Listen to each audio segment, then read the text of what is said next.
Hi friends, ఈరోజు నేను Kadapa style తిరగమాత అన్నం చేసి చూపించబోతున్నాను. దీన్ని తెలంగాణలో బగారా రైస్ అని కూడా అంటారు. కానీ బగారా రైస్కు తిరగమాత అన్నానికి కొంచెం డిఫరెన్స్ ఉంటుంది. బగారా రైస్లో టమోటాలు వేయరు, తిరగమాత అన్నంలో టమోటాలు వేస్తారు. ఈ తిరగమాత అన్నము చికెన్తో కానీ మటన్ కర్రీతో కానీ తింటే చాలా బాగుంటుంది. వెజిటేరియన్స్ అయితే పెరుగు చట్నీతో లేదా ఆలు కుర్మాతో తిన్నా చాలా బాగుంటుంది. ఈ అన్నంలో ఎటువంటి మసాలాలు వాడకుండా చేస్తారు కాబట్టి పొట్టకు చాలా హాయిగా ఉంటుంది. మరి లేట్ చేయకుండా ఎలా చేయాలో తెలుసుకుందామా?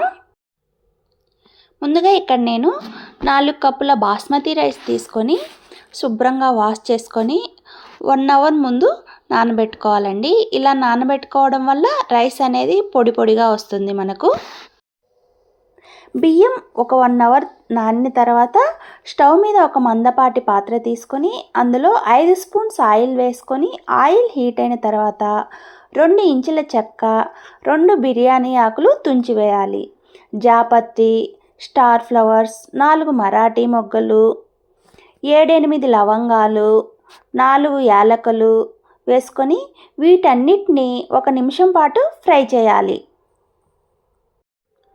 తర్వాత 5 పచ్చిమిర్చి చీలికలు, 2 మీడియం సైజ్ ఆనియన్స్ ఇలా సన్నగా పొడవుగా కట్ చేసినవి వేయాలి. అందులోనే 2 స్పూన్స్ సాల్ట్ వేసి వీటిని బాగా వేయించుకోవాలి. సాల్ట్ వేయడం వల్ల ఆనియన్స్ త్వరగా ఫ్రై అవుతాయి. చూడండి, ఆనియన్స్ మంచిగా ఫ్రై అయిన తర్వాత ఫ్రెష్గా తయారు చేసుకున్న అల్లం వెల్లుల్లి పేస్ట్ వేసి దీన్ని పచ్చివాసన పోయేంత వరకు వేయించుకోండి.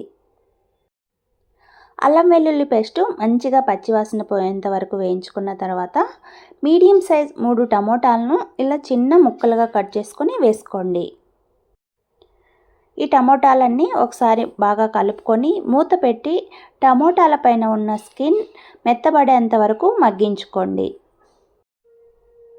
టమోటాలు బాగా మగ్గిన తర్వాత ఇందులో 2 స్పూన్స్ ధనియా పొడి వేసుకొని కలుపుకోవాలి. ఇప్పుడు ఇందులో 4 స్పూన్ల ఎండు కొబ్బరి పొడి వేయాలి. తిరగమాత అన్నంలో ఎండు కొబ్బరి వేస్తే మంచి టేస్ట్ వస్తుంది. ఎండు కొబ్బరి వేసాక ఒక 2 మినిట్స్ వేయించుకుంటే సరిపోతుంది. ఎక్కువసేపు వేయిస్తే ఎండు కొబ్బరి అనేది మాడిపోయిన వాసన వస్తుంది. ఎండు కొబ్బరి 2 నిమిషాల పాటు వేయించుకున్న తర్వాత నేను బాస్మతి బియ్యం కాబట్టి 4 కప్పుల రైస్కి 6 కప్పుల వాటర్ తీసుకున్నాను. ఇందులోనే కొంచెం పుదీనా, కొత్తిమీర వేసుకొని సాల్ట్ సరిపోకపోతే అడ్జస్ట్ చేసుకోండి. ఇప్పుడు ఈ వాటర్ని బాగా మరగనివ్వాలి. వాటర్ బాయిల్ అయిన తర్వాత మనం ముందుగా నానబెట్టుకున్న రైస్ని వేసుకొని ఒకసారి బాగా కలుపుకొని మూత పెట్టి ఫ్లేమ్ని సిమ్లో పెట్టుకోవాలి. సిమ్లో పెట్టుకొని కుక్ చేసుకోవడం వల్ల రైస్ అనేది బాగా కుక్ అయ్యి పొడి పొడిగా వస్తుంది. చూడండి, 5 మినిట్స్ తర్వాత కొంచెం వాటర్ ఉన్నప్పుడు హాఫ్ లెమన్ నిమ్మరసం వేసుకొని మూత పెట్టి కాసేపు ఉడకనివ్వండి. ఇలా కొన్ని వాటర్ ఉన్నప్పుడు మనం నిమ్మరసం వేసుకోవడం వల్ల రైస్ అనేది ముద్దగా అవ్వకుండా పొడి పొడిగా వస్తుంది. చూడండి, నీళ్ళన్నీ ఎగిరిపోయి కొంచెం తేమ ఉన్నప్పుడు 1 స్పూన్ నెయ్యి వేసుకొని మూత పెట్టి 10 నిమిషాల పాటు ఫ్లేమ్ని సిమ్లోనే పెట్టుకొని రైస్ను బాగా ఉడకనిద్దాము. అప్పుడు మనకు రైస్లో ఉన్న తేమ అంతా పోయి రైస్ పొడి పొడిగా వస్తుంది. చూడండి, నాకు రైస్ ఎంత పొడిగా వచ్చిందో, చూడ్డానికి కలర్ఫుల్గా ఉంది కదా. దీనిలో ఎటువంటి మసాలా పొడులు వాడలేదు కాబట్టి మనం పిల్లలకు లంచ్ బాక్స్లో కూడా చేసి ఇవ్వచ్చండి. చాలా బాగుంటుంది. మార్నింగ్ టైం ఎటువంటి హడావిడి లేకుండా ఈ రైస్ పెరుగు చట్నీ వేసి లంచ్ బాక్స్ కూడా ప్రిపేర్ చేసేయచ్చు.